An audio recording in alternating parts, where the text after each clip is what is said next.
What's going on, everybody? Welcome back to another day of 30 NSG for the daily grind. We're going to go over some news stories this morning.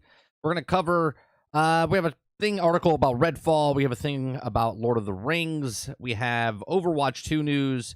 We're going to be talking about Immortals of Avium, but we're doing that for Travis because I really don't know what he wants me to talk about. It's just a article talking about what the game is, but I know he wanted to talk about some specific thing. I read the article, Travis. I just don't know what part you want to talk about it because it's just a article telling us about why there hasn't been a fantasy game up to this point, which I've already covered. Why they don't partake in new IPs. So if that's what you want to talk about, come on, Jesse. What's going on, Travis? Part of the reason is, to me, while I'm getting Avium, is it proves what we were talking about when you said they're out of ideas. So you bring back old genres in the case of Magic first-person shooters. But the thing is, there's been other. We'll start with the Avium one, right? There's been other games like battle royales and other things that are with like Magic. What was it called? Spellcast or whatever it was called. And there's something different about shooting a gun and changing weapons and putting scopes and doing all this stuff, playing a first-person shooter. And then there's a difference between doing what they're doing. Now, I applaud them for making a game like Avium, right? Let me bring this up. This is what we're talking about, chat. Come on, David. Come on, Dustin. Right? So I applaud them for making a game like this, where it's a first-person Magic, casting spells and whatnot. And in the article, they talk about how they're changing different things and their abilities change over time, and they get bigger. There's like a lasso that you can also use as a grapple hook and whatnot. But I think what you want me to highlight this part right here where it says, I think what we've seen in the industry the last 20 years, let me make this nice and big so you guys can see it. Because I think what I've seen in the last 20 years, over the last 20 years, is a reduction in risk for making new IP intellectual property. And the original IP games have gotten more expensive, says Robbins. It's harder to try to do something new and take risk of people not enjoying it. And that's exactly right. Right? These companies don't want to put out new IPs. They want to take old IPs, reboot them, remake them, kind of adjust them, change them up a little bit, because they know they're tried and true. Or should I say tried and true, right? Okay. And I've said this for years, that companies don't want to try anything new. This happens with movies. This happens with books and comics, right? They take the same story and they kind of repurpose it for things, or the people that have the intellectual property just take that intellectual property and redo it. Retell the story over and over and over, right? Boss says it. I mean, I thought the film industry taught us this, right? Right? They do the exact same thing, right? How many Spider-Man movies are coming out, and how many Spider-Man movies do we tell the same story about Uncle Ben dying? How many Superman films come out and we tell us the same story, about Superman? How many Batman movies come out and they tell us the exact same story about Batman, right? It's the exact same thing with video games. They're like, well, let's try a brand new game, for instance, Forspoken, right? Forspoken got crapped on or whatever. It's a new IP. It's kind of different. It's magic spells. It's a bunch of stuff. It didn't really, do as well as they thought it would. So now it's on the cusp, right? It could make a sequel. They could make a sequel because I don't know their number that they wanted to hit. Maybe they made that number they wanted to hit, and maybe it'll come out, and maybe a sequel will come out for it, right? Now, I know they have a DLC coming out for it, but if it doesn't do something where their numbers are like, we can work with this, we can make money off it, they're going to be like, yeah, no, we're gone, right? And I think Magic, and maybe these guys are doing it different. Maybe they're doing different. But again, when you do a first-person shooter game, okay, third-person games are more story-driven, action RPG type of stuff. First-person games are more action-oriented, and they don't really have that story going on. Now, obviously, not saying there's not games that don't have stories, but usually when you play a first-person, and the guy that created Avium, right, he worked for Call of Duty. And he's trying to make it like a Call of Duty, right? First person with Magic. But I think what's going to happen is a lot of people are going to get kind of pulled away from it because the Magic might get boring after a time. And I know it makes no sense because you can play Fable, you can play like Diablo or any other kind of game where you're casting spells, Harry Potter where you're casting spells, and people love it. But I think the first-person perspective of this game might be a deterrent for a lot of people, and I hope it does well. I hope a new IP comes out and they do a smash hit home run, and it makes brand new IPs, and we have a sequel to this. You also had Forspoken, which was Magic, and a Tiny Tina game that had lots of Magic. Right, well, Tiny Tina, the Magic with Borderlands is more about guns than it is, right? Now, Tiny Tina was a success, but we don't know what the success was compared to, like, the other Borderlands games, right? We don't know those stuff anymore. The gaming industry has always, with nothing really new. Well, they have stuff that's new. I mean, we do get things that are new, but then they just bleed it dry. Wasn't really all new. Was basically Infamous with Magic. Yeah. Also got Diablo 4 coming out. Isn't Magic / fantasy? Yeah, there's a difference between fantasy and there's a difference between like Skyrim. Skyrim is a third-person, first-person Magic-driven game. You can make a Magic, right? But there's lots of other things to do in that. I think if it was just Magic, I don't think it would be as successful as other builds and other things with the Skyrim series or Morrowind or Oblivion or anything like that. I'm not saying it can't be successful. I'm just saying there hasn't been many games that are first person that are Magic driven, right?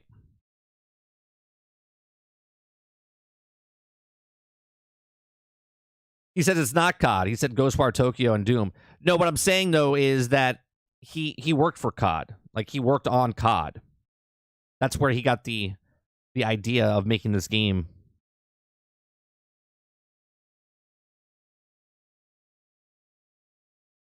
Actually, Tiny Tina didn't sell that well. I know. That's what I'm saying. I'm saying he said it came out. I'm saying that Tiny Tina, the main selling point for Borderlands series is the guns, not the Magic.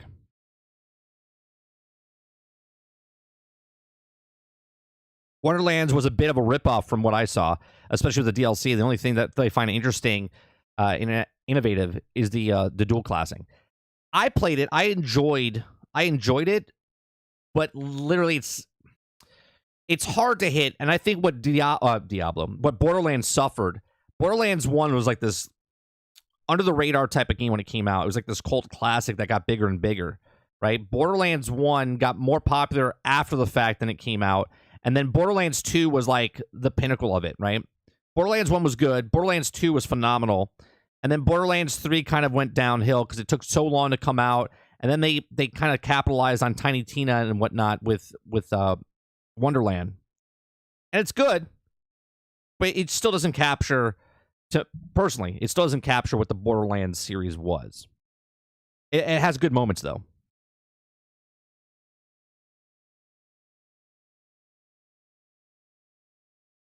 It actually isn't. Nice try, though. For what, boss? I'm sure. Oh, he's saying D4 is D2.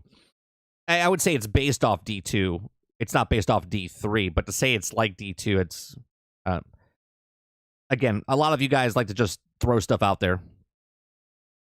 It will still sell, make a lot of money because it's such a repetitive title. Are you talking about the Avium game, boss? You're talking about Diablo. Of course, Diablo's going to sell well. Also, Borderlands 3 wasn't terrible, but everyone says, well, the villains weren't Handsome Jack, but nobody. No, the villains were terrible. The bosses in Borderlands 3 were absolutely horrendous. They went from Handsome Jack, which is one of the best written and best villains in video games, to literally the worst written and the worst villains in video game.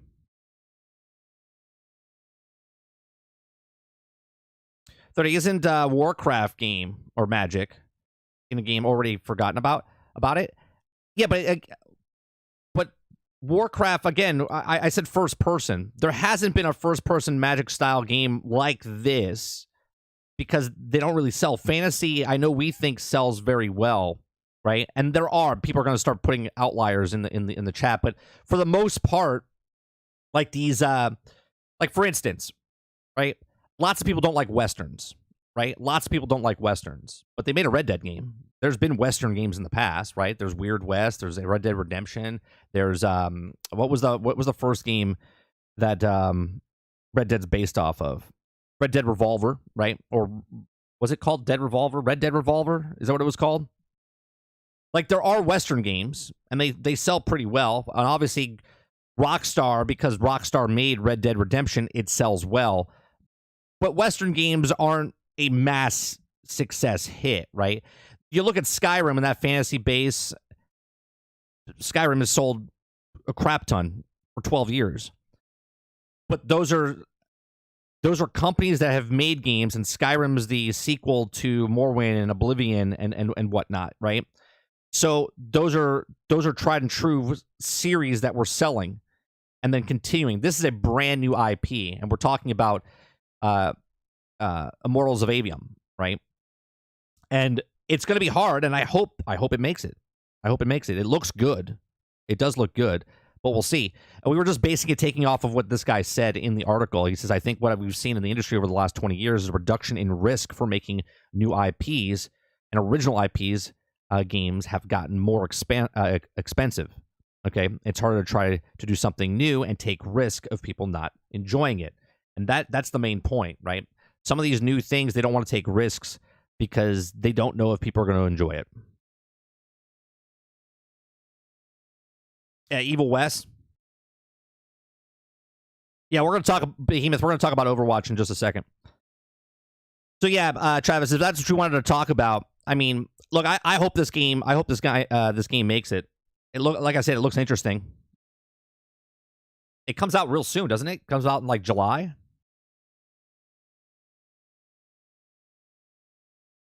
The EA originals haven't really missed, so looking forward to this one. I don't want to say it hasn't missed. I mean, look at Anthem. You can't say it didn't miss. Anthem was a new IP, and it completely got trashed. Right? They fumbled the ball. So, not saying this is going to go the way of Anthem, Mo, but they do have, EA does have a lot of games they try to put out and not successful, but they do have games. Again, it's a numbers game, right? If I ask 10 people out, 8 are going to say no, maybe 2 say yes. It's a numbers game. Some are going to make money, some are not going to make money, some are going to make a lot of money, and that's what EA does.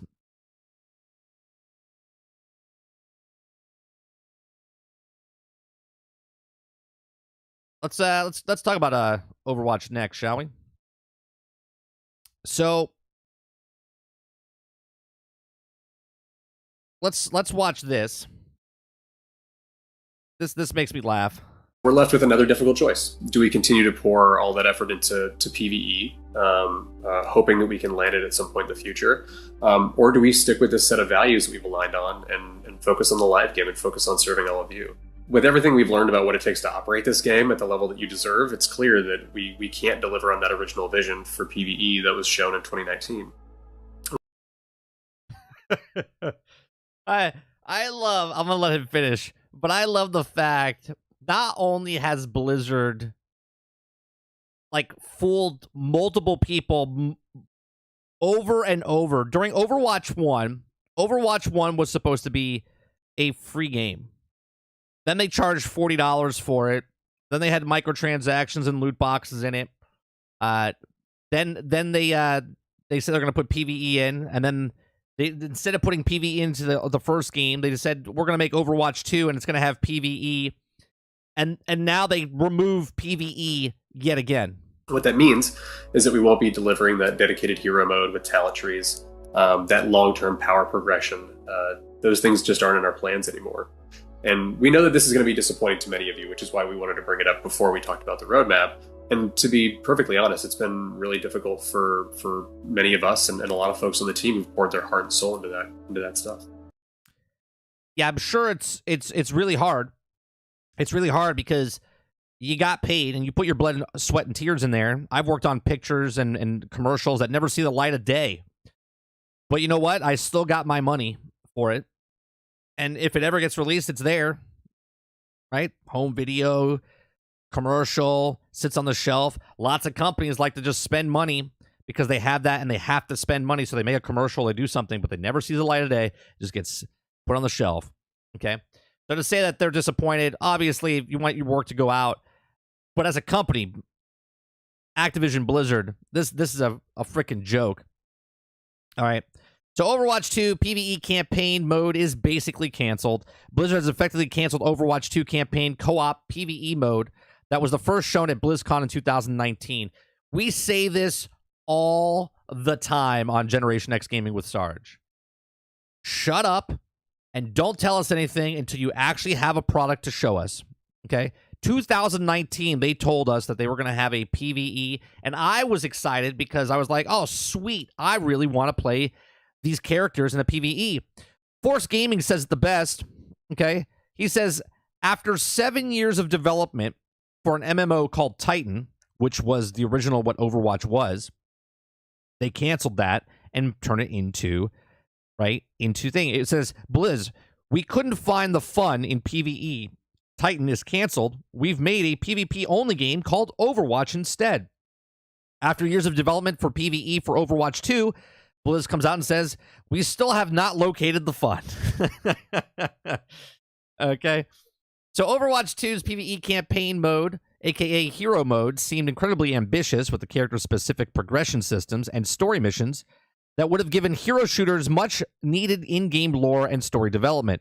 When it was announced that Overwatch 2 was going to be a free-to-play game, Blizzard indicated that the story mode content would be coming at a later date, but has now been made clear that it's not coming at all.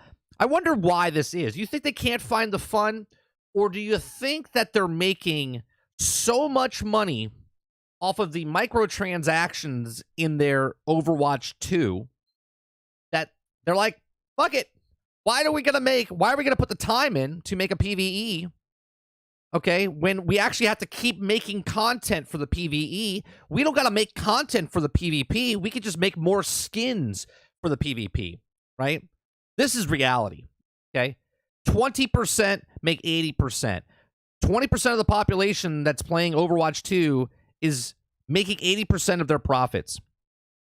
And all they got to do is make skins and cosmetics and battle passes, and there's no development time that puts into that. Literally, artists are just like, oh, this is good. Put it out there, and they charge $40 for some cosmetic skins. Okay? Just, it's amazing. Speaking of GameSpot, Overwatch 2 game director Aaron, and this makes sense why Kaplan left. Jeff Kaplan left, not because he was just like, oh, he was like the lead of Overwatch. And all of a sudden, he just left out of the blue. Maybe he had a change of heart. Now, I think he knew exactly what was coming down the pipeline. It's like, you know what? I'm getting out of here. Because he stood up on the stage and said, we're coming out with a PvE game mode. And he left. Now, obviously, I'm just kind of putting it out there. I don't know if that's why he left. But it does seem a little strange that the guy behind Overwatch 2, and that was the lead of it, left out of nowhere. And then all of a sudden, now a year later, they're like, oh, by the way, we're not doing PvE. Right? So Aaron Keller confirmed the PvE campaign co-op mode was shown at BlizzCon 2019 is no longer a development for the game. So we're definitely not doing a hero mode and the talents and the powers progression system. That doesn't mean that the PvE story missions aren't coming to Overwatch 2. But it's clear that they are nowhere near the scope and initial promise. So the real focus here is the story missions and experience the opposed and the more open-ended hero mode and that stuff. This is sad news and accompanied by the reveal of new Overwatch 2 roadmap. The roadmap claims that Overwatch 2 story missions are coming as part of Season 6, with the accompaniment image showing Lucio, Tracer, Ryan, the names. Season 6 will apparently also include the debut of a new hero, or new support hero, with further details on this we'll also have to wait until a later date. In more immediate future, Overwatch 2 is still in the midst of Season 4, while Season 5 will bring back the On Fire feature, introducing a new limited time event called Quest Watch. Overwatch 2 Season 5 will also see the return of annual Summer Games event and details exactly what will entail of having been announced. What I find the funny part is they hype you up in 2019, Like, hey, we're coming out with Overwatch 2, which is basically Overwatch a patch. Basically, Overwatch 2 was a massive patch for Overwatch 1. That was it. That was it. They put another game out, incomplete, broken, unfinished. Okay, you played it. They love it. They made their boatloads of money, and now you're not going to get a PvE mode because they're making way too much money off the PvP mode with cosmetics and the battle passes and the season passes and everything else. And that's just a fact that we live in with gaming nowadays. Blizzard said, huh? This PvE thing looks good. You say we're giving it to them for free? Hell no. Shut it down. Exactly. Exactly. I think you actually had to pay for the I think you had to pay for the PvE, if I'm not mistaken, Horse. But the problem is, I mean, look at Marvel's Avengers. Look at Marvel's Avengers. Let's look at the perfect example for Marvel's Avengers. They wanted to give you free content. Where is the money factor in that? The only way they make money is if they had story content. Well, the story content and the missions and the cutscenes, that's the hard part. Okay? But Marvel's was like, yeah, let's not do that. Let's put one hero in, and let's get as many outfits as possible, and each week we'll put new outfits inside the shop, the cash shop. And they made money off of it. Now, we look at it as a failure, but they made money off of that, and that's exactly what they're doing. This is a popular game, Overwatch, right? Compared to what... But they can't make money if they're not charging for the stuff. Even if you paid the $40 or $50 the one time for the PvE, for that access of it, now you're like, oh, this is really good. I can't wait for more. They're like, yeah, it took way too much time to put effort into that, and our revenue is so low compared to just making a skin and putting it out there for the Battle Pass. Props for them, though, for admitting failure and scrapping it rather than releasing a total piece of shit. I mean, sure. Sure. Well, they wanted to sell you false hopes. Can't make money off of it. I'll wait. All right. 30, Overwatch 2 is now falling apart. Overwatch is based around PvP and PvE now, and their PvE is taken away. I called some BS. Overwatch 2 is now trying not copy Fortnite did. PvE will come to Overwatch 3. Yeah, definitely coming to 3. It's definitely coming to 3, DJ. It's definitely. What wasn't in 2, it'll be in 3. Still be able to shut down the servers and leave you holding nothing. Well, right. That's another thing, right? Once they're done. And that was one of the selling points of Overwatch 2. We don't want you to lose everything from Overwatch 1. So everything's coming over to Overwatch 2, so everything you spent your money on is still there, right?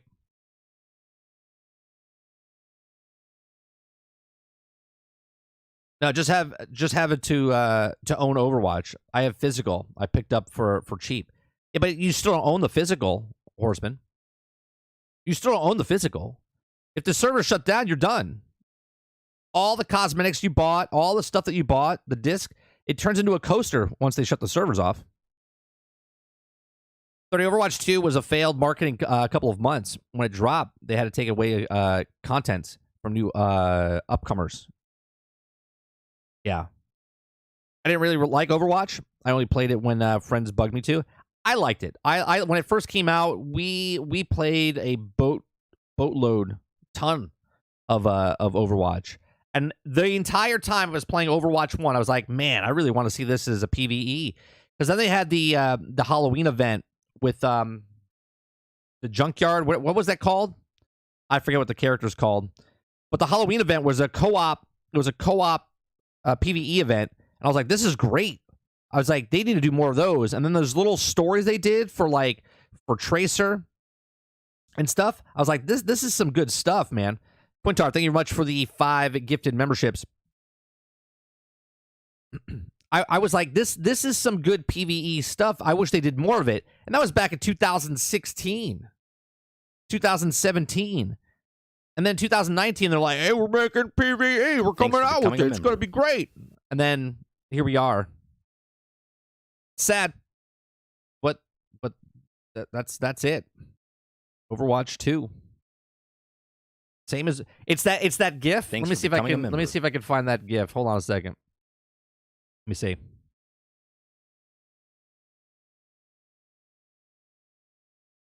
You know which one I'm talking about with James Franco?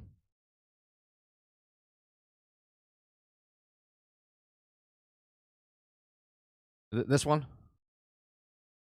Overwatch 2. It's the same, but different, but the same.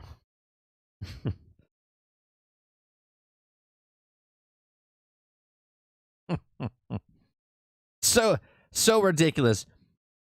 B got a gifted membership from Quintara. Silent Warrior got a gifted membership as well.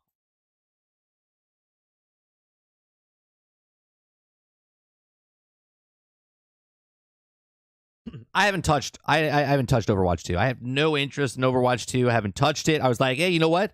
When the PvE comes out, I'll play Overwatch 2. Well, not playing it.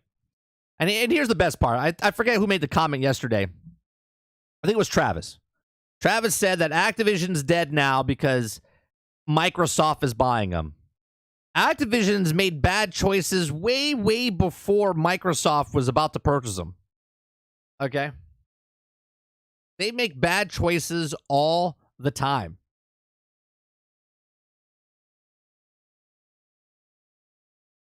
If you guys have white or gray names, if you opt in, you can get a gifted membership. There's three gifted memberships that are not taken from Quintar. So make sure you opt in to grab that membership. Overwatch 2 is just formally, ain't it really just 1.5? No, it's just 1, but with a patch. It's just a patch. I guess 1.5 would be a patch. Whatever patch it would be, that's what it is, Mo.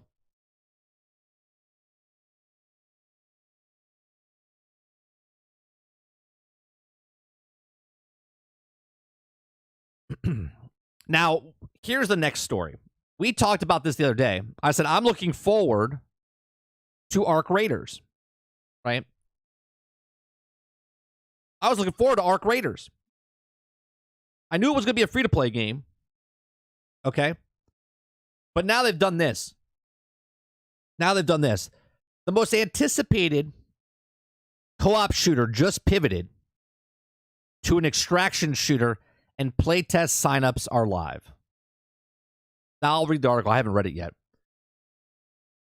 But what the game was, they've now pivoted and making it an extraction shooter.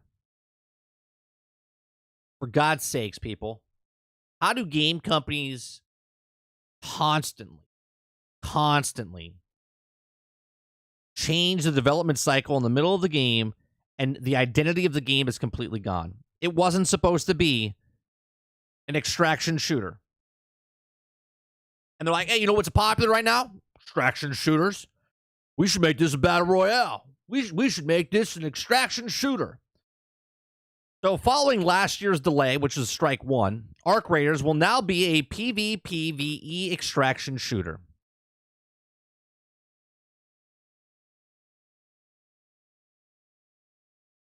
God's sakes.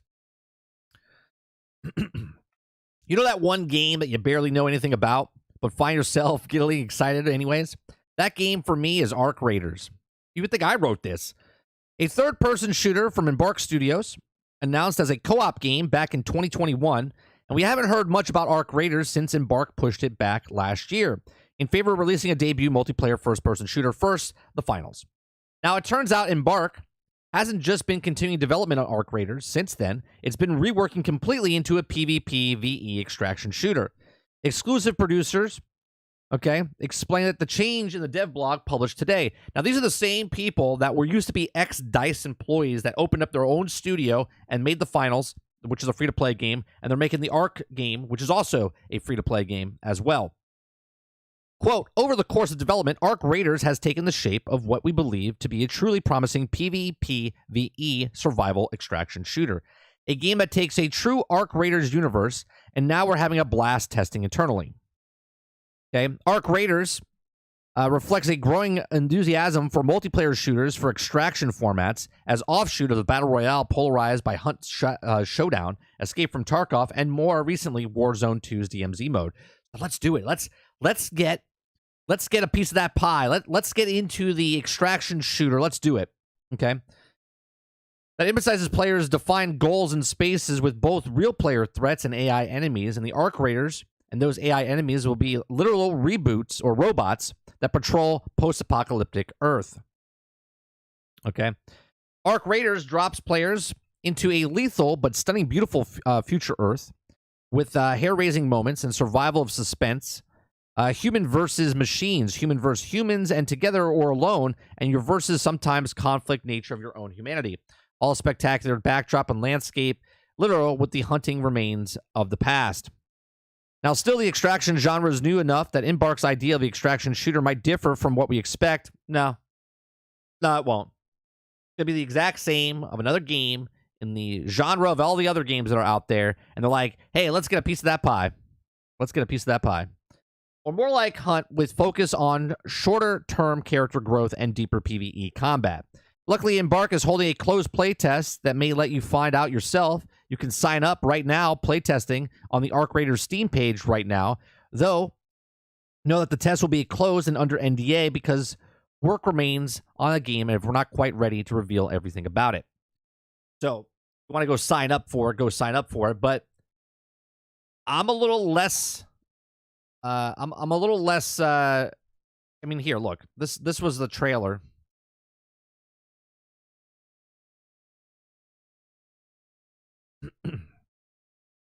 I'm not gonna play the music, but this game looked interesting to me. I was like, oh, cool. Like a looter was gonna happen, right? This was supposed to be a PvE game. Like a Destiny. Like a Division. But now they've decided to change it up and make it into an extraction game.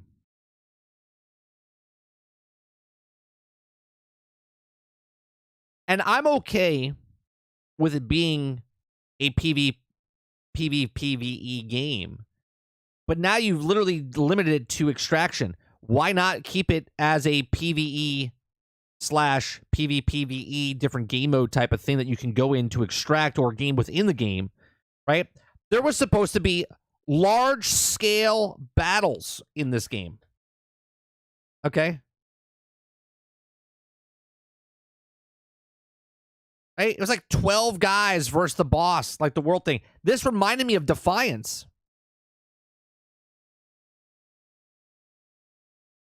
And now I'm extracting with my small team of 3 or 4, and now there's going to be, what, like 4 teams of 4, right? Or 2 teams of 6, or whatever it is.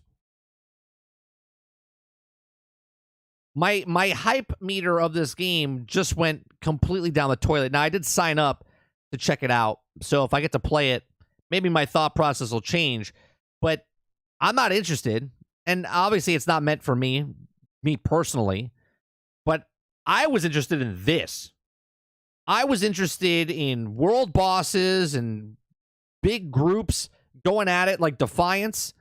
I'm not interested, right? I'm not interested in extraction games.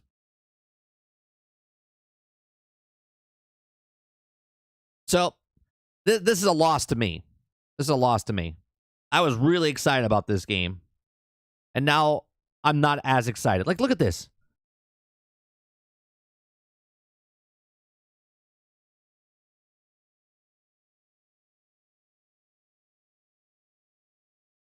So that's a shame. That's a shame. 30, why every single developer in gaming industry to copy Escape from Tarkov? Isn't the gaming industry just a bunch of money? Come on. I'm telling you, our first story talking about games with new IPs and stuff, they can't do it. They're like, let's take this, just put a different name on it. It's the same. It's Escape from Tarkov. It's Warzone. It's whatever, the Dark Zone. Like, think about all the games that are coming out in the next year or two that are extraction shooters. There's already 3 or 4 of them in the market right now, and there's like another 3 or 4 coming out. Do you think they're all going to make it? Do you think all of these extraction shooters?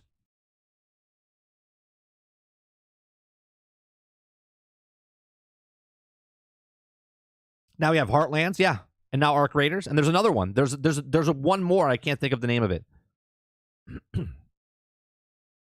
They showed you the game, but it's not a game you're going to be playing. Big L. Yeah, they changed it. They pivoted.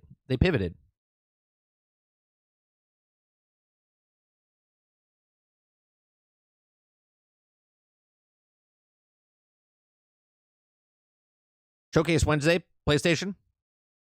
Next Wednesday. So what is that, the 24th? That's the 24th, right?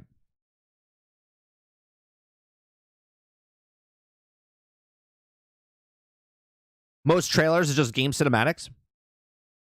Sure, but they literally just changed the whole premise of what the game is, boss. I'm okay with cinematics to get you hyped for a thing.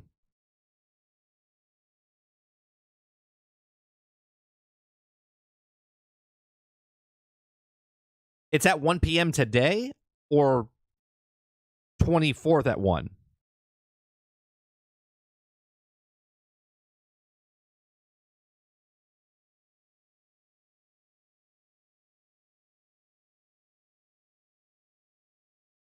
There's actually an older game out that's similar but more fun. You're fighting a big-ass bugs and aliens with giant mechs with a whole squad. You're talking about Generation Zero is what you're talking about, Water.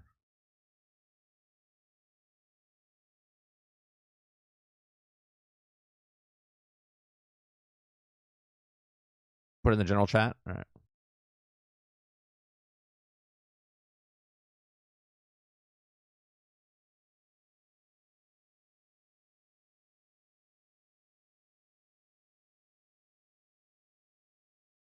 Breaking news, PlayStation Showcase announced. Tune in live next Wednesday at 1 p.m. Yeah, the 24th. Is it 24th? I thought 25th? It was the 24th. Yeah, no, it's the 24th, not the 25th.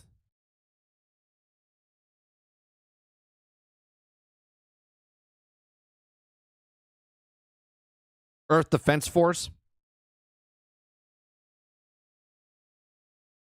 Let me see.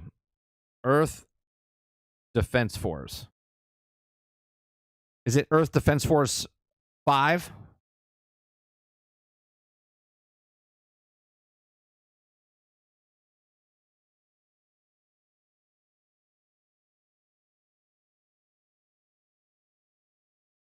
The destruction of humans comes from the sky.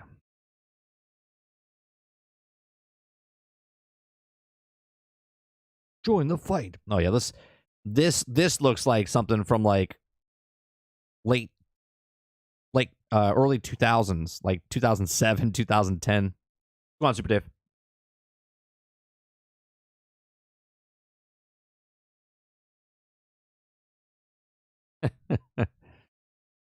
That's 2019. That didn't age very well.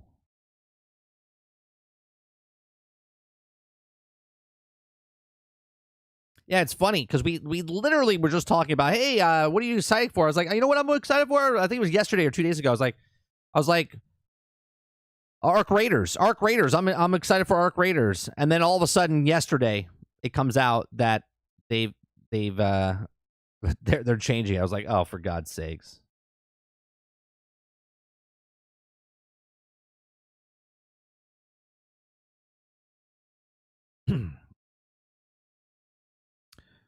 All right, Nick's story. Redfall. Player data shows shockingly no numbers 2 weeks since release. No. You don't say. We just read the article that it's the second most played game on Game Pass. Yet we look at the achievement list, and that says otherwise. Okay? So, newly emerged data shows that Redfall has fallen to shockingly low numbers. Shockingly. Is it really shockingly? Is it really shockingly low numbers of players? For multiplayer-focused AAA games that are barely 2 weeks old. Okay? Redfall has fallen to a shockingly low number of players in multiplayer-focused AAA game that barely 2 weeks old. Newly emerged data reveals this insight into game's lackluster performance arrived shortly after one Redfall developer expressed a mixture of sadness and confusion over the game's poor reception. Here's a story before I continue on. If you're a developer of Redfall and you can't see why people are disappointed, you might want to change careers.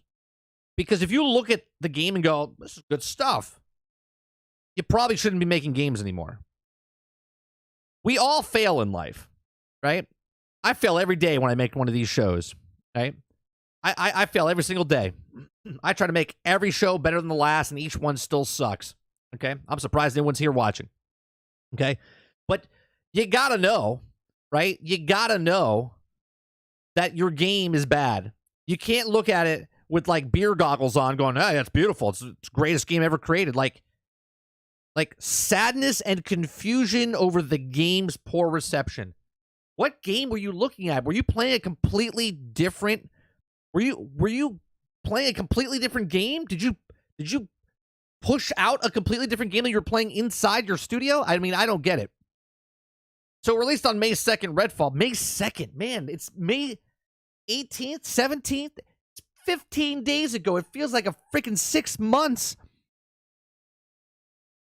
Jesus Christ. Redfall is the latest title for the industry veterans Arcane Studios, owned by Microsoft subsidiary ZeniMax Media. Though the majority of the developer's catalog consists of critically acclaimed experienced, such Dishonored and Prey, Redfall debuted as one of the lowest rated Steam games of all time. I mean, wait, do I have a... I don't have a crowd noise. I'll have to clap. Congratulations. I mean, you shot for the moon there, right? Lowest rated Steam games of all time. That, my friend, takes a lot of work. Its poor critical reception, with seemingly lackluster sales, very likely additional cannibalized by the same day release on Xbox Game Pass. Okay. And while Redfall launch day player count already spelled bad news for the game, newly surfaced information shows the player base is now plummeting to new lows. According to the active data scrapped by SteamDB, Redfall peaked. Wait, I know. Before I even read this number, I know there's going to be people out there. Well, that's just Steam. Probably a million people playing. Millions of people play on Xbox, right? Redfall peaked at 376 concurrent players as of May 16th. And the same source reveals that the game simultaneously player peaked on Steam, dropped below 1,000 on May 8th, and continued to steadily decline ever since. Based on the first 15 days of the market, Redfall is currently on course to drop below 200 daily players by the end of the month.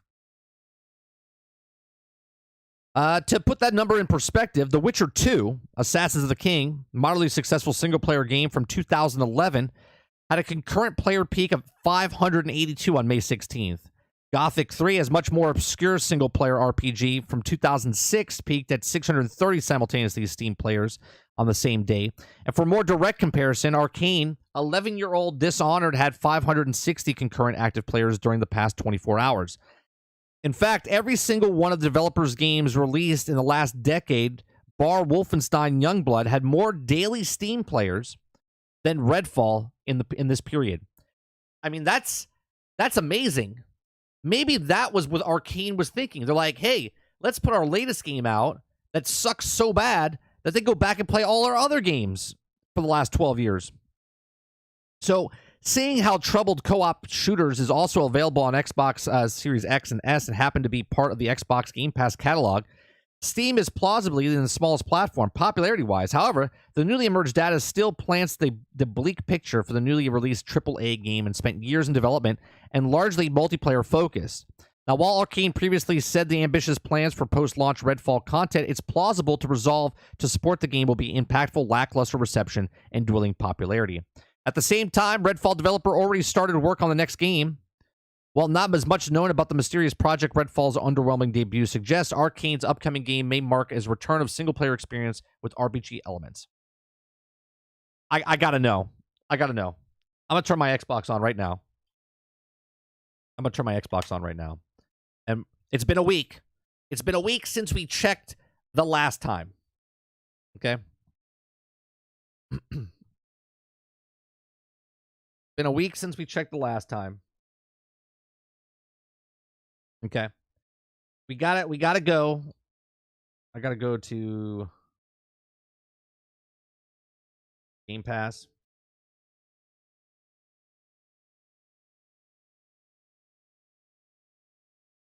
The best part is I can't even find day one release. Okay. Let's look at the gaming card. Let me bring this up. Let me bring this up. Okay. What's happening here? Official club achievement. Let's look at the achievements. It's been 1 week. Okay. This is one mission. I think this mission's pretty early on too, right? You have to go save the people. Like, this is one of, like, the first missions that you have to do. 17%. Right? I literally did it on the first day. Sure, it's an open world and you can go in, but the task to grab is like one of the first missions that you do. Let's see. Destroy your first angler, 17%. Second most popular game on Xbox, right? They're saying there's 200 people, 300 people playing the game. Destroy your first watcher. Destroy your first. We're at 23%. These are better numbers. These are better numbers. Let's see. Complete all the main missions in Redfall Commons. Okay. That's 8%. What was it last week? What was it last week? It was like 3% last week, wasn't it? So it went up. I think it went up. I think it was 3, if I'm not mistaken. So 8% have completed all the main missions in the first area. Mo, are you one of those people? Did you complete all the first main missions inside?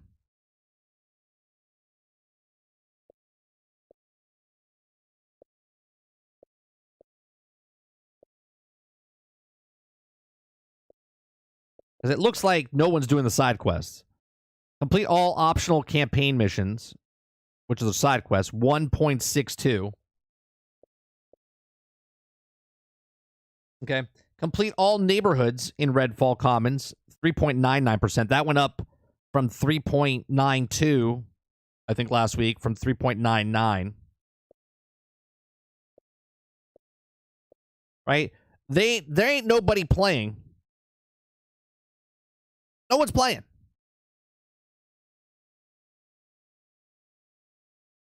He beat it on multiple accounts. I'm an Xbox guy, and I won't touch Redfall. Looked terrible since day one. I mean, we played it. We played it on the day one when it came out. I played co-op with Sarge, and I played solo, and it was just a bad game. And I find it funny that the article was like, well, the developer was actually shocked and what were they, saddened and confused over the game's poor reception. That person must have called out sick for 2 years and then came back and was like, I don't understand. Day one, I was having a blast making that game. How did it fail? I just got back, guys. What happened? I mean, I don't understand. How did it fail? Love how they point to the Xbox numbers since they can hide it. Yeah. Yeah, they can say whatever. There's 1 million people watching me right now, Quintar. Don't look at the number below the screen or the likes, right? But there's 1 million people watching me right now, right? Right? Don't look at any of that. Don't look at chat. There's 1 million people. Just trust me. Trust me, there's 1 million people watching me.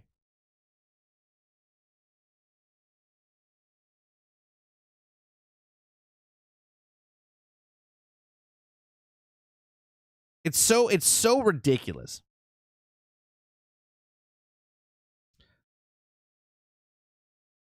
I like that Xbox failure, but game was so bad, I was feeling sorry for Xbox gamers. Redfall isn't even a generic. Missing basic functions. Yes.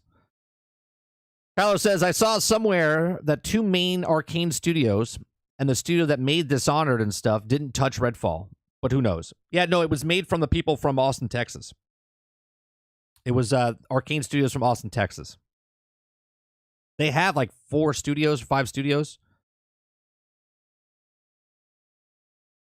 Was having a good time with my kids, but then I got the Halo bug and been on that. Haven't done anything this week. What do you mean the Halo bug? What's the Halo bug?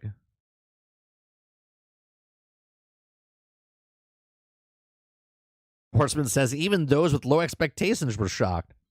They're like, man, I had really low expectations, but it's a lot lower than those. I'm amazed, shocked. Don't worry, let's revisit it in 17 months.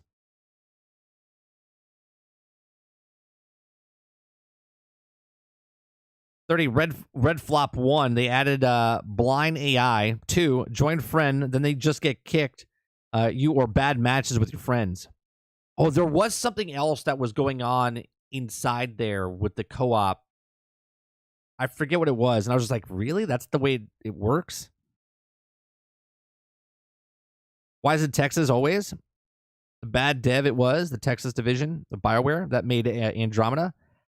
I mean, I don't know. Maybe they're going out, Dave, and enjoying the rest of their day. Maybe maybe I know in Texas, at least in Austin, Texas, there's lots to do out there, man.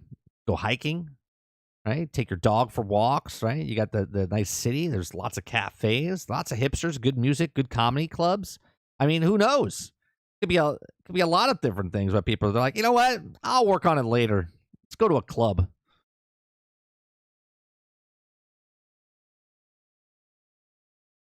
Right? I love Austin.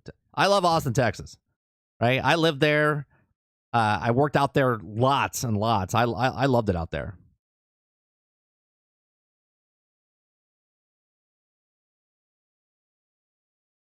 Jumping back into Halo, playing ranked. Oh, I thought you meant there was Mo. I thought you were playing Redfall and you were getting a glitch called Halo bug. I didn't know you were getting the Halo bug, like you had to go back and play Halo. I was like, what's the Halo bug in Redfall? I thought like some sort of like Halo effect happened above your head or something. You couldn't see, couldn't move, couldn't play. I was like, what's the Halo bug?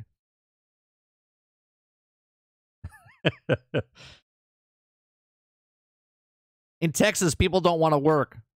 I don't know if that's just Texas, boss. I'm pretty sure. I can point out a couple of people over here in Florida that don't want to work.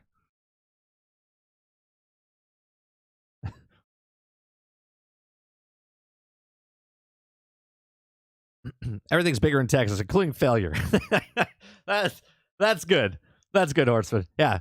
We don't want to be just bad. We want to be the worst of bad when it comes to products. Yeah. We just don't suck. We suck big. We're going to suck. You make sure you suck really bad. Texas just sucks at making games. I don't know if you can. Maybe. Well, you know what? I'll tell you what. This is very generalistic, but I'm going to say it anyway. Okay, and who knows? Someone will clip it and put it on the internet, whatever. Okay, but people like there are other studios I think are in like Sweden. Hold on, let me see. Was it Arcane?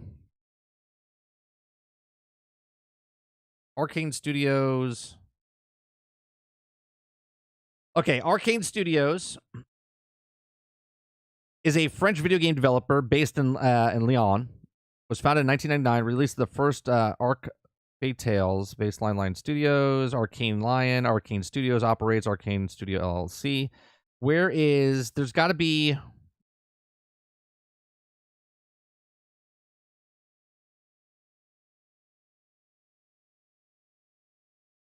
There's the French division. There's the American division. I thought there's one more, isn't there?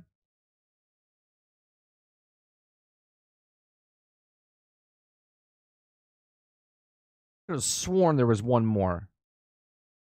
I guess it's just 2.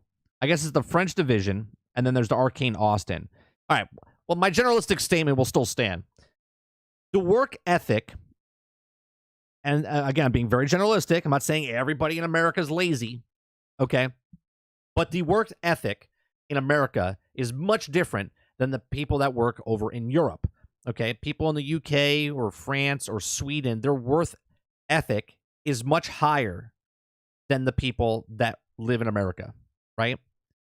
It's just what it is. Maybe that's not how it's always been, but in the last 10 years, you can just see it. People don't want to work. People, this is a whole different conversation I don't want to get into, but you go places and people don't give a shit. They just don't, they don't care. They just want to stay home and do nothing. I mean, this is hard coming from me because I'm staying home and I'm working while I'm staying home, so it's a little different, but people don't want to do anything, right? They don't want to do anything. So that might be something, right? That might be something. Redfall makes Halo look like a masterpiece. You think we'll ever get the superhero MMO that's not DC?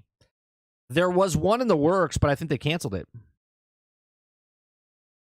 Kylo Green says, sad Activision broke apart by Vicarious Visions, so we won't get any more Tony Hawk remastered. This is why I only hope that the Activision Blizzard deal goes through and they bring them back to make more. See, okay, I'm going to push back on that a little bit, Kylo. I'm going to crush your dreams right now. Okay? I don't want you to get your hopes up, so I'm going to crush your dreams right now. If you want the deal to go through so you can get a Tony Hawk Pro Skater whatever, I'm sorry to say, that's not a good reason for wanting Microsoft to buy Activision Blizzard. Okay? If the worst case scenario, they have Playground Games making Fable. Vicarious Visions isn't coming back to make Tony Hawk. They'll give that brand to someone else, and they're like, hey, how do we make money? They're like, you know what? Let's give the guys that made Anthem, give them a shot at Tony Hawk. Why not? I know it's not, but I can dream. I know you can dream. I'm crushing your dreams. They removed Austin. They don't want to associate. Trust me, I see it firsthand. I think we all see it firsthand, boss. You know what I mean?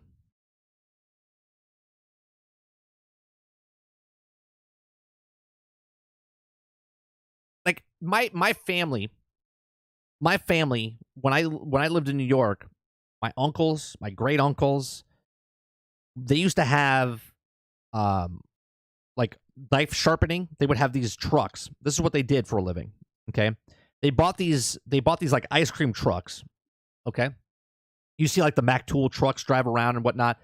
Back in the day, in the 60s and 70s, my whole family were just hardworking people, right? They got up every day, got up out early in the morning, get in their trucks, and they would go up and down blocks and go to businesses and sharpen people's knives and tools and blades for their lawnmowers and everything else, right? And that's what they did, okay? That's not even a job anymore, okay? Nobody sharpens knives anymore, right? I mean, they do. Not in like what they used to. People used to run out of their houses with their drawers of knives to come and get their knives sharpened, right? Like hard work, right? Just doing that all the time. That's what they did. Now you're like, buy a knife, knock it out of the thing, break it off, cheap. The products nowadays just are not as good, right? The manufacturers of people that make stuff, just not good. The quality of stuff, the worth ethic of people, just not good. Because even the hardworking people are like, I'm busting my ass off here. Okay, and Timmy, who just got the job, is making $5 more than me because minimum wage is up high, right? This is a whole freaking other conversation.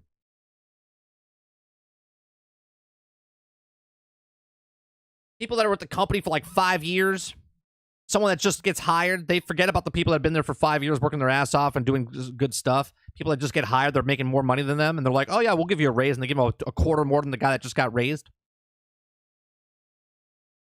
Don't get me. I'm gonna go off on this tangent now.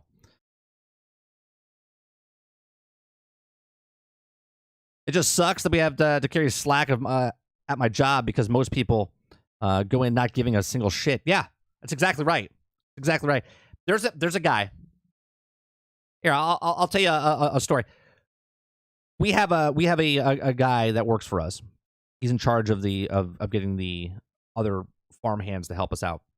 We had some really good employees that he didn't treat well, like not like in a bad way, but just didn't give two shits about them. They were really nice guys. They worked really hard and whatnot.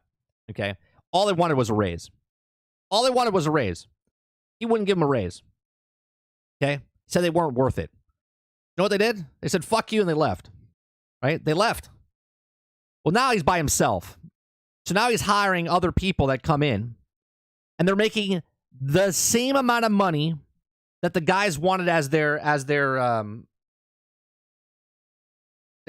same amount of money that the guys wanted as their raise starting now for the brand new people. Okay? And the new people, this is all they do. Every time I see them, I'm like, what are you doing? Right? And I'm not part of that. I'm not part of that, right? I try to stay separated of it, but it's a family-owned business, so when I see shit happening, they know who I am, but I don't have anything to part with it. But I got eyes, right? And I start talking to people. I'm like, what are they doing? I was like, you guys got rid of people that were competent and hardworking, that loved their job, for people that don't give two shits about anything.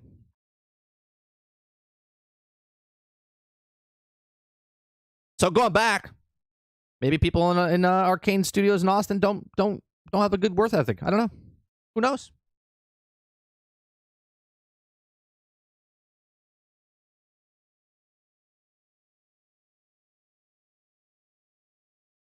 Tony Hawk is not done skateboarding after his very, very bad accident. He got in a bad accident.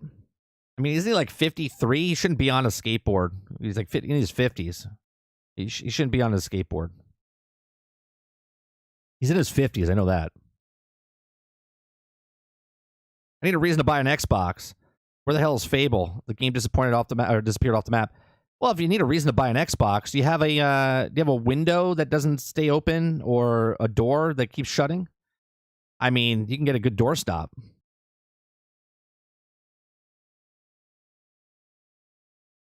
Redfall was reported to have shockingly low player count. Yeah, I know. Shockingly. He's done with skateboarding. I hate autocorrect. Not done with skateboarding. Gotcha.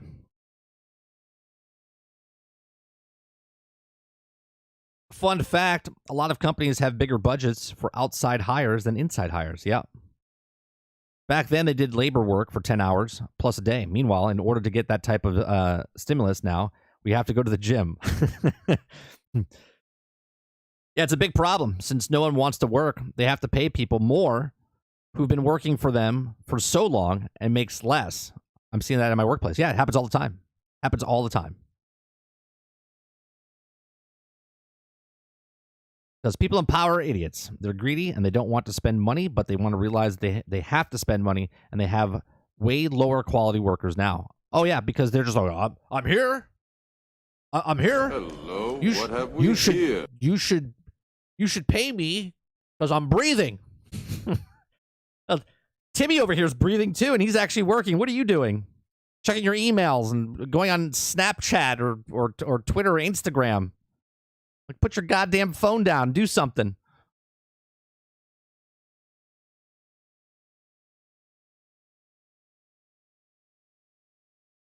Kuda Papa says, minimum wage is a blight and form of entitlement. First job, you are worth zero. You have no experience. It's risky to hire you, and we need to get back to a full meritocracy in the workplace. My very first job, Kuda Papa, I got paid $4.15.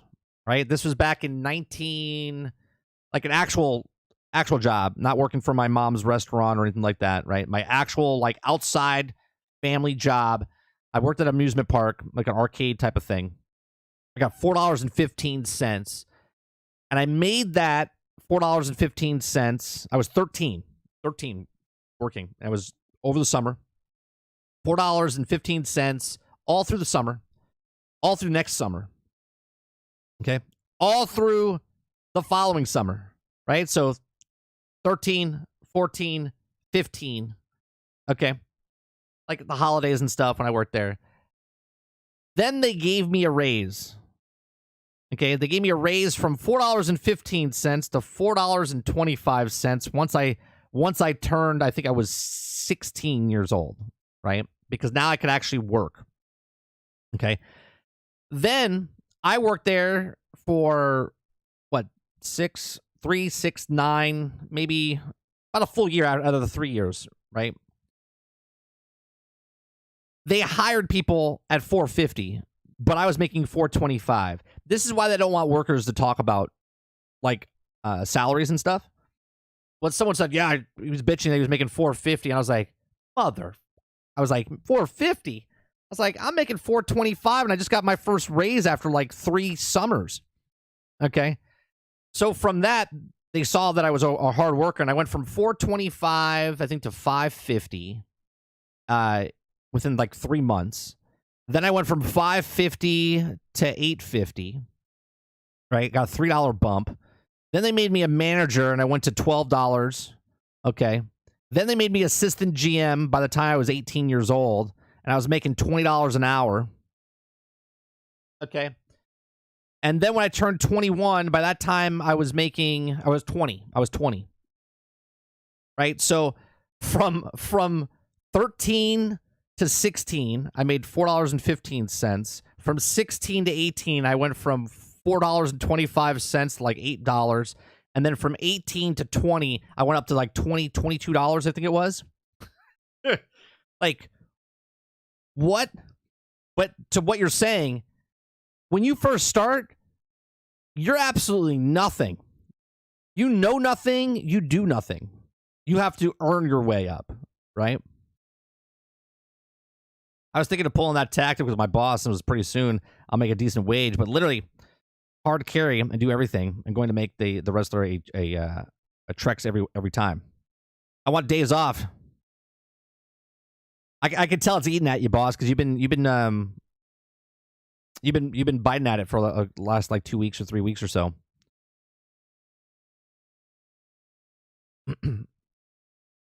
The attitude of nothing and get everything because I deserve affecting the U.S. Yeah. I thought he was 53. I thought he was 53. He's 55. Fun fact, Zelda is awesome. I can't get past Breath of the Wild stealth. I was just bored out of my mind. Travis told me that the Tears of the Kingdom is a fantastic game. I watched someone play it on, just a random person play it on YouTube. I just like, yeah, I'm not going to get it. I'm not going to have time to put into it. Then they have the nerve to get insulted when you tell them how it is. Like they've been working hard their entire time. And you're just being an asshole saying, yeah, that's exactly right.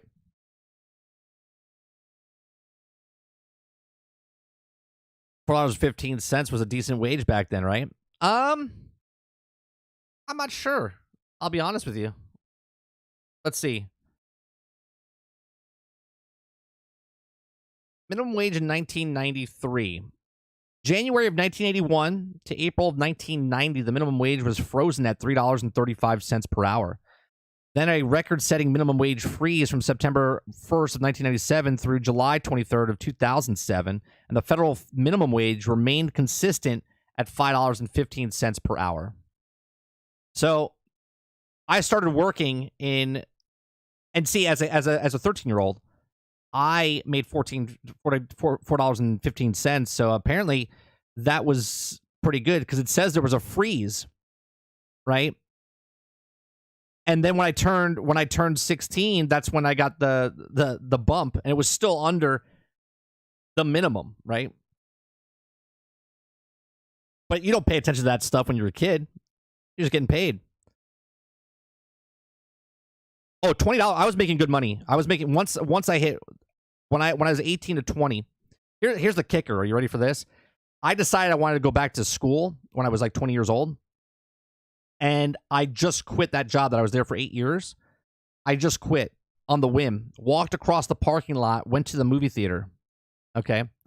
I was making $22 an hour over here, and I just quit. Just straight up quit. I was like, I'm done. Walked across the parking lot, went to this movie theater called Movie Co. Applied for the job, got the job that same day. They put me in this little room answering phones. Okay, for I think it was like, don't quote me, I think it was like $12 at the time. Like $10, $12. All I was doing is answering phones, taking reservations for films, because it was like a premiere theater. They were charging $20 or $22 for upstairs, like cushy seating, drinks were served, restaurant and stuff like that. I worked there for 3 days, and in 3 days they made me a manager, and I went from the $12 to $20. Now, My mind is blown because I worked for this company for 8 years and had to work my ass off to get to that point where I was making $22 an hour. I quit, moved across the parking lot because of my experience over there. They started me here 3 days later. They made me a manager, and then I made $2 less than I made working at a place for fucking 8 years.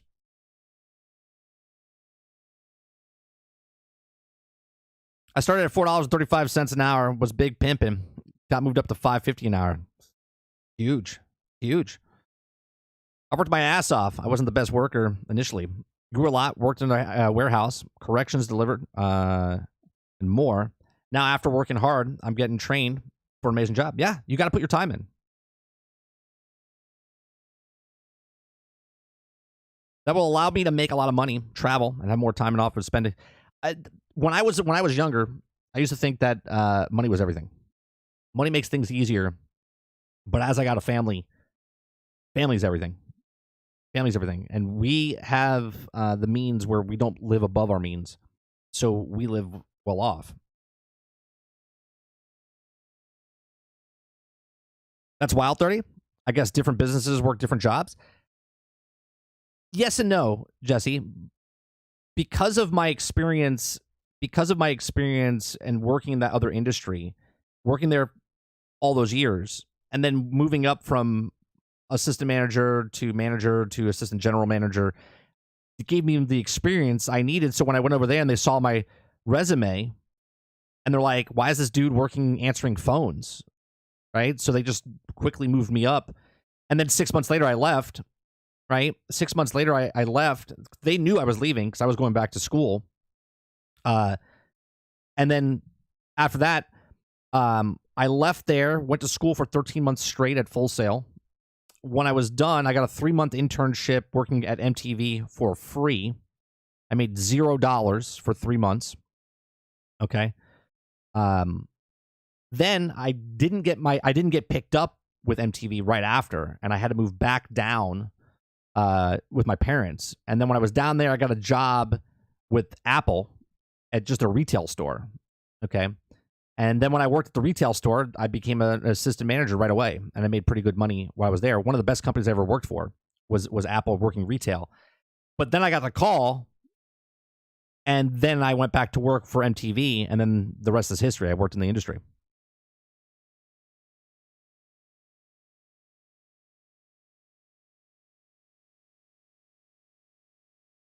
But I don't think I would have gotten where I was if I wasn't doing the other things. You know what I mean? It's all full circle.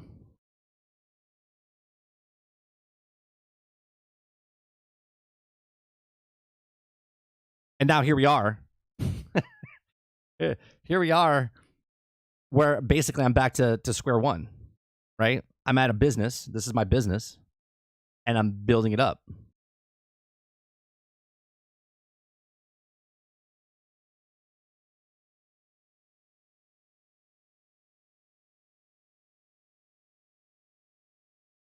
All right, so what time is it?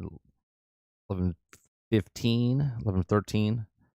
All right, let's talk about, I don't know why they're doing this, Amazon's Lord of the Rings. MMO is a game first and reflections of the book second. Don't expect Amazon Games' new Lord of the Rings MMO to be 100% faithful to the books. I'm out. Oh, you guys can't see it. Hold on one second.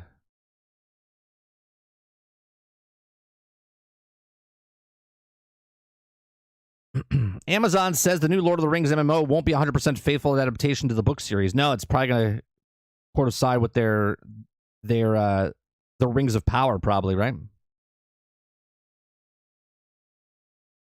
Yesterday, Amazon Games announced that it's taking another stab at developing a Lord of the Rings MMO, a little more than 2 years after the previous effort of the China tech giant Tencent was canceled. Now the same team behind Amazon New World is developing a new Lord of the Rings MMO in partnership with Embracer Group, which owns the IP right and franchise. Now the project is early development, so details are light, but we did learn a bit from the story and setting of the interview with Game Industry. Now Amazon Games Vice President said that there's already plenty of internal debate about how they approach adapting the iconic story of Lord of the Rings to modern MMO format. Don't screw it up. Don't screw it up. We have some diehard Lord of the Rings fans that they're saying we can't do that. It's Middle Earth. That's right. That's right. I'm going to stop right there. You have the IP, but you don't want to stay true to what it is. You can print money if you stay true to what it is, but they have stories to tell. They have things to change. Okay? It's so easy. You know what? If I already had a built-in fan base of Transformers, and the people that like Transformers like it because of this, because they're Transformers, and then you go around and changing Transformers like they're doing, right? You're an idiot.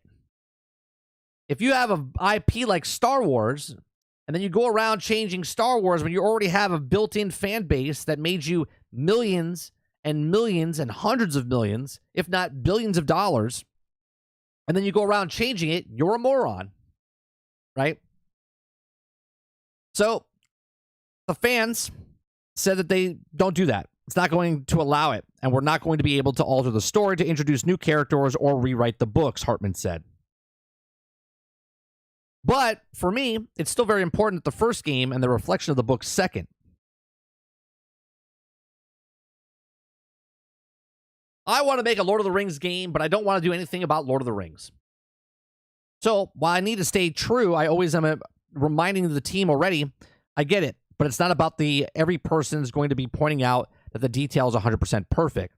Let's say the way Tolkien described the world, maybe the landscape looks a little bit different. Does anybody else just cringe?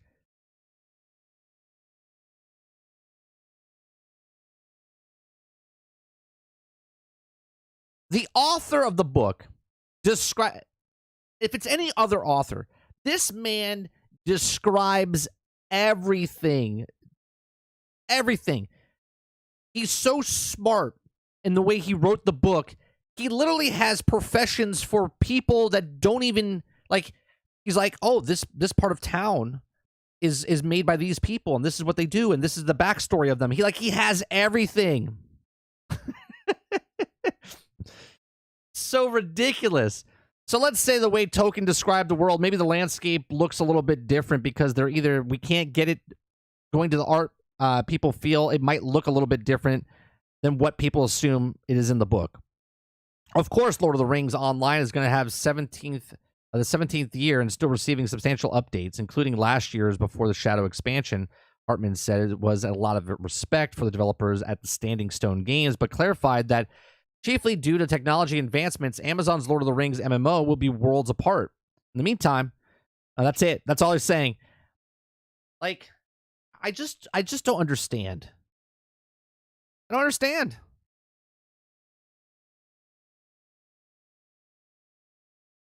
I don't understand either, boss. Why they completely don't understand and completely alter the fan base. You have a built-in fan base for Lord of the Rings. Right? Like, you know what we should do? We should make the wizards ninjas. We should make this completely different area because the landscape was supposed to be a grove, and instead let's make it a mountainside. Like, but that's not what it says. I know, Water. It's ridiculous.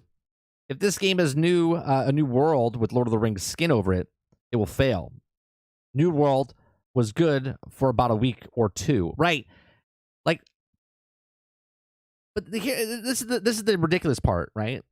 They have the brand. They're like, oh, we should make a video game of MMO of Lord of the Rings, even though there is already a Lord of the Rings MMO, by the way. Okay, they're like, we should make this. They're like, yeah, let's not make it anything like Lord of the Rings. I know Tolkien, the most described every little niche and detail in the entire world that he created, but let's not make it anything like that because the fans will really like it if we go off. Hence why they're called fans, right?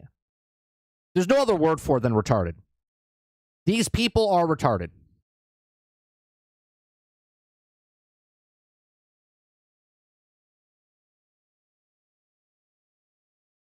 So KK's version of Lord of the Rings. Yeah, yeah.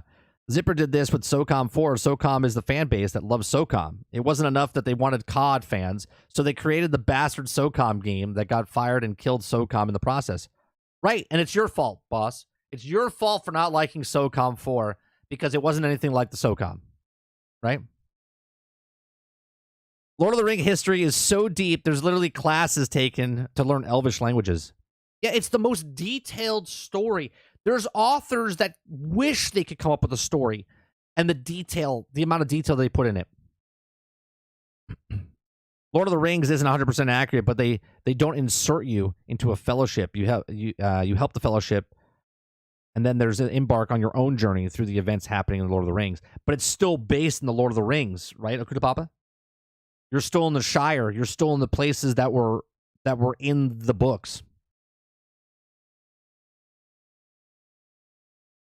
I played the current MMO, the Lord of the Rings MMO, if it was good.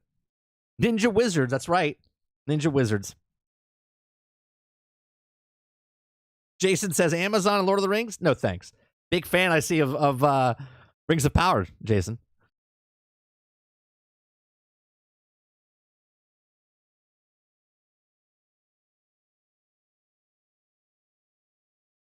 They wanted to build a new fan base, and they ruined the original characters and built the franchise just like Disney did with the Star Wars movies. Yep.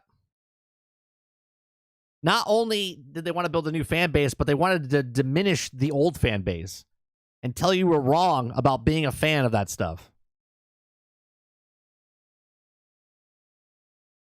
I don't understand how they don't understand. That's the question, DJ. That's the question. How do they not make it like the reason you bought the IP, right? The reason you bought the IP is because it's huge. And why is it huge? Because of people that are fans of the thing. Like, he literally states it in the very first, like, sentence.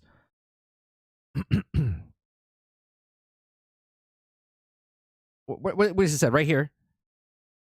We have some die-hard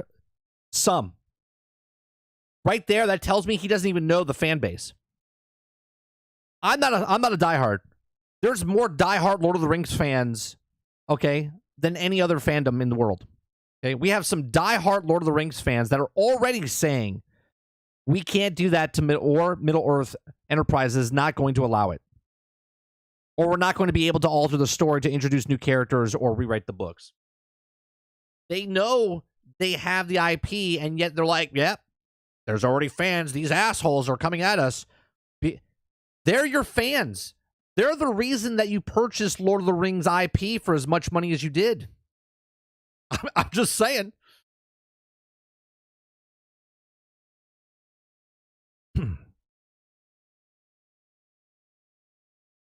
Why they make Lord of the Rings Conquest remake something, don't destroy the OG fandom.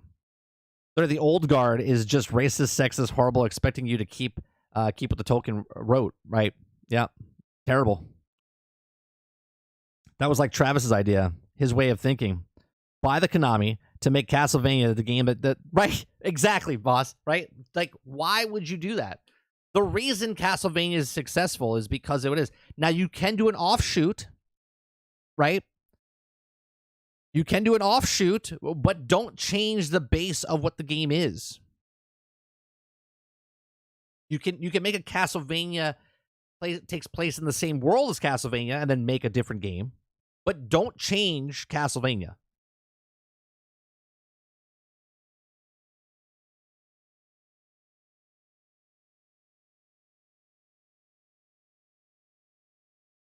It's so ridiculous. You can't make this stuff up.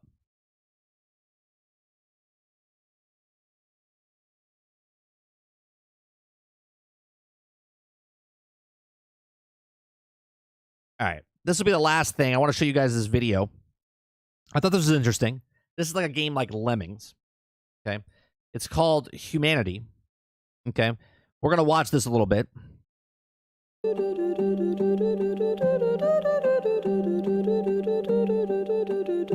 This is an IGN review. After about 20 hours of guiding hundreds of thousands of these weird little dudes through more imaginative puzzles than I can count, I'm left with childlike joy and at least a little bit more confidence in my problem-solving skills than I had when I started playing Humanity. Each of its maps is simple enough to be solved in about 10 to 20 minutes, yet they never stop toying with elements of platformers, dipping into real-time strategy. Looks kind of eerie, doesn't it? You're like moving a bunch of like people around. Stealth action, and even arcade shooting at times. Its puzzling possibilities are as limitless as its endless swarms of human minions, and yet thanks to its extensive yet effortlessly simple stage creator, it verges on little big planet levels of open-endedness that will inevitably keep me coming back for months, if not years. And they completely destroyed it, Akuta Papa. Let's back up just a second and explain exactly what Humanity is. It's a puzzle game from the minds behind Tetris Effect and Res at Enhanced Games, which explains why it's so bizarre and cool looking. That you play as a ghostly Shiba Inu with the power to make humans do your bidding, and the goal is basically to guide your followers through each map, usually doing stuff like manipulating time and physics to clear a suitable path. No, the thin story doesn't make any sense, it's not a big focus, just like in Reds, but Humanity does loosely point to some interesting metaphors about human nature, and this somehow works to explain some of the wilder scenes, like this one. Don't ask about this one. You kind of have to play it for yourself to make the pieces fit. It's really like a modernized take on Lemmings. I believe this is on PlayStation and Ratchet PC. Clank Rift Apart, you might remember a few sequences here and there where you might run around as Clank, guiding infinite clones of yourself. That's basically what you're doing in Humanity the whole way through, but it's way more flexible, with far more tools at your disposal to change the fate of the endless stream of human followers.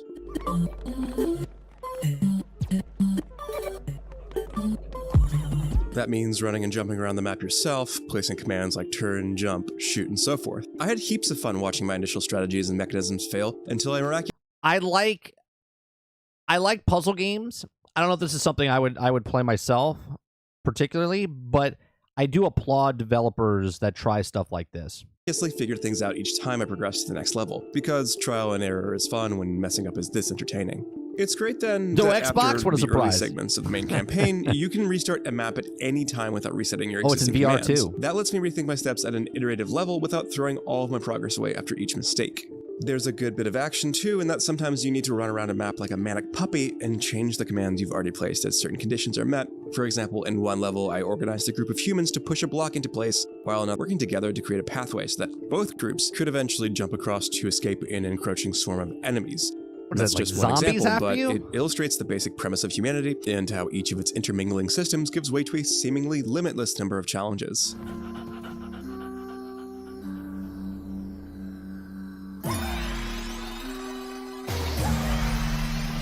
Interesting. Playing as a Shiba Inu works remarkably well here, especially given that your small stature and quick movement grant you the ability to slightly weave between groups of humans, dashing and leaping and even using your own minions to catapult yourself through the crowds. This all feels great in action, and with the DualSense controller thumping and pulsating in my hands, it all came together beautifully.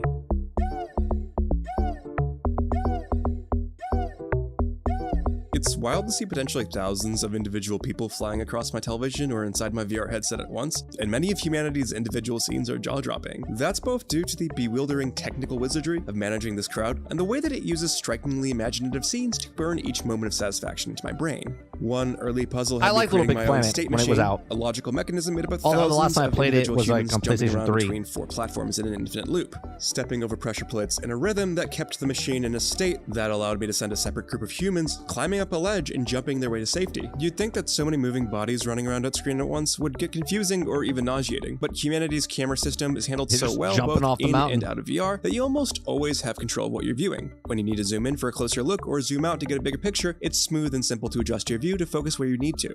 Sometimes these infinite loops keep going even after you've hit the victory screen, allowing you to revel at the literal gravity of your own problem-solving abilities. Again, that's just one potential example of how these mechanics interlock to create interesting challenges, and frankly, it was one of the simpler ones that I ran into.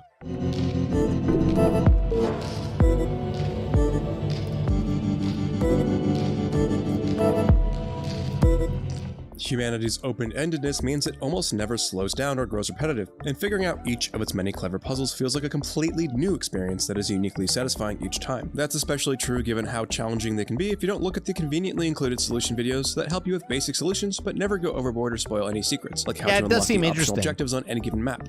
Those secret objectives are the backbone of Humanity's progression system, and you need to unlock a certain number of them in each act to progress. This seems like a game that you would play like while you're waiting for another game to load.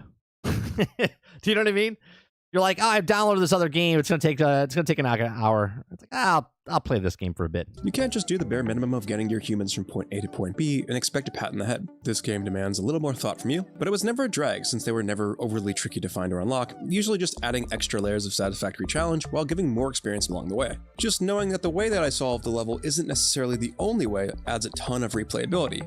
By the way, that's right, there's even a leveling system that unlocks rewards like new cosmetics and features, well, then and it even you can make plays your own directly boards into and the stuff. excellent stage creator mode, where you can use those same rewards to create your own puzzles and maps. It's an And then elevator you can game. share Yeah, them they with the just took world at the press of a button. the elevator Likewise, part of the user Marvel's stages mode is Avengers and made it already into its filled own with separate interesting game. new levels that stretch humanity's toolbox of mechanics well past the limits of what Enhanced must have thought most people would be comfortable with in the main campaign, and it's easy to navigate directly to the best player-created levels through a handy indexing system. I could easily spend hours here, and I might have possibly you could play even this game sidestepped the forever campaign then. altogether if I discovered the user You can stages just go mode to first. other But I'm glad people's that I played boards it as and a just keep tutorial trying for them. the super advanced levels people out there are already creating. And this is all made better by Humanity's VR compatibility, which will work with either PlayStation VR headset or PC VR. It's a perfectly viable way to play any level, though the VR mode disappointingly hasn't been tooled to work with the stage creator tool itself quite yet. Still, I'm delighted that Humanity gives you the It's a option to good-ass enter a elevator full-blown action. VR mode from the main menu, placing you directly into the action. Oh, Or you can but stick is to it the as good as PlayStation elevator VR 2's action? theater mode and lay back on the couch and play on a virtual flat screen. Both modes play comfortably with the DualSense controller, I used to though love playing I that wasn't game. quite as impressed when I tried it with the PlayStation VR 2 Sense controllers. They didn't feel quite like a natural fit, given That's that that you're controlling spy a little game, right? dog with your thumbstick, Board? rather than doing anything In with the motion arcade? controls. Granted, that's a small issue when compared to the fact that I ran into almost no notable bugs minus one stray crash that happened in VR later on in my playthrough. Humanity also includes a brilliant vocal synth-driven score with some piano and other synthetic elements layered in that could only be described as a vibe.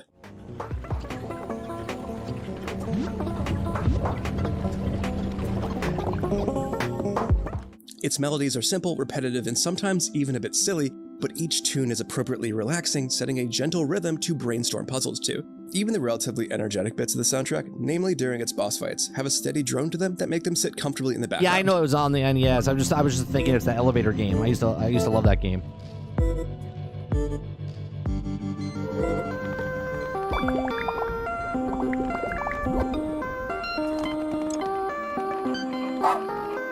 Humanity is a beautiful modern reimagining of Lemmings that feels as does esoteric seem like and artsy Lemmings. as Enhance's previous games, while ambitiously stepping onto new terrain for the action puzzle genre with a pitter-patter of countless little feet. It somehow manages to intermingle platforming, action, and real-time strategy elements with mind-bending finesse, and its open-endedness means I could be sitting here and tinkering it with it for years, much like I have with other games with great level creators like Dreams and Little Big Planet. Humanity bursts out of left field with Wow. something so unexpectedly brilliant that I can't help but recommend it to everyone who's ever enjoyed a puzzle game.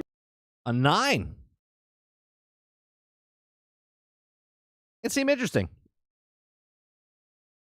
I like looking at stuff like that because, again, it's like when I play a game and maybe some of you guys don't know the game I'm playing. You're like, oh, what is this? And it makes you go out. Maybe some of you look at this and go, hey, you know what? That's a pretty damn interesting. I'll pick that up. Let me see. Yeah,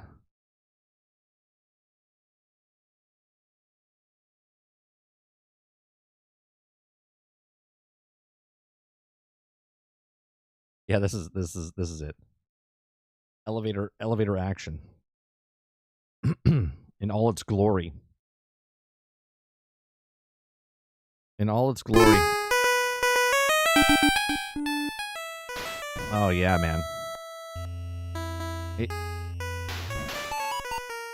It doesn't get better than this.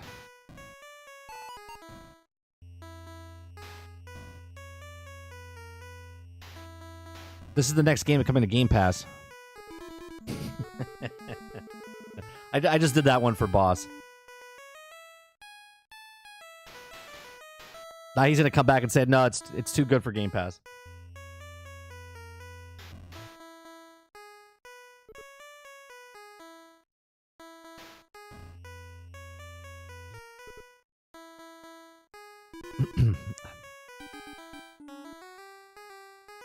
It's free on Steam.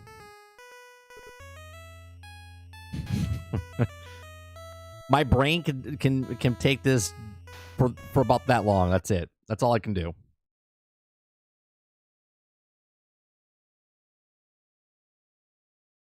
No, Boss would say it. That's why he's laughing. Boss would say it. Boss would first say, is this on Game Pass? And then because I said what I said, Boss would come back and say, oh, no, this is better than a Game Pass game.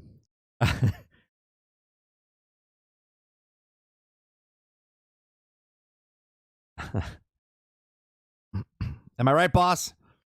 Am I right? I'm right. I know I'm right.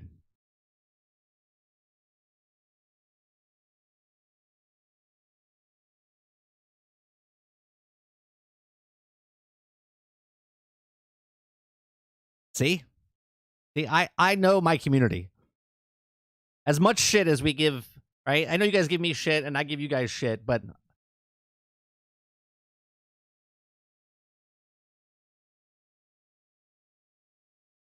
I pay attention. I pick up the cues.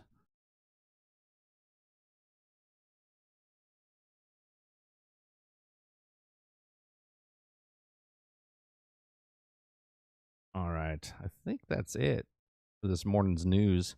It's Wednesday, so I got to leave early anyway because it's early pickup. I appreciate you guys coming out and hanging out with me for stories, news stories, my own personal stories. I appreciate it very much. See, I like puzzle games, but I like puzzle games, boss, like games like Tomb Raider, like Jedi Fallen Order. Like there's little puzzles inside that game. Uncharted, Tomb Raider, those type of games. I like puzzles like that. I can't do the puzzles like that anymore. Like I used to like puzzle games, straight up puzzle games, but I like action adventure games with puzzles in them.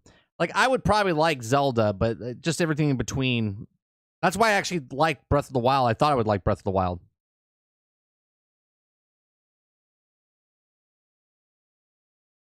Yeah, that game is 100%. Humanity is set on puzzles. All right. That'll do it for me. I appreciate you guys coming out. There is a couple of memberships still able to be taken. Quintar gifted 5 memberships. Only 2 were claimed. So make sure you guys opt in and claim those other ones. I hate to see them. You know, I still get them, but there's 3 of them that are just going to waste if you guys don't take them. So make sure you opt in for the free membership. It's already been paid for by Quintar. Appreciate it very much. I'll be back tonight, 8 p.m. Eastern. You guys have a great rest of your morning. Enjoy whatever you do. I'll see you guys in the next one. Peace. How do I opt? I thought I did. There should be some sort of like green. There should be some sort of thing to click to opt in.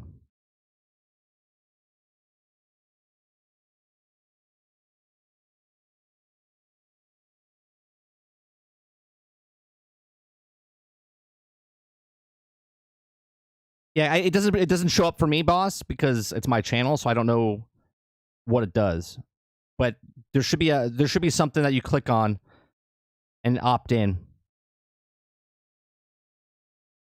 It probably got taken. No, only 2 got taken. Only 2 got taken. 2 of the 5. It was weird because a couple of weeks ago it was just giving them out like to people, and then some people have to opt in. So if you're opt in, it should just hand them out. I'm not really too sure how it works. It's not on mobile, at least on iOS. We'll have to check on the desktop. All right, Kylo. Have a good one. I'll see you guys later tonight. Peace.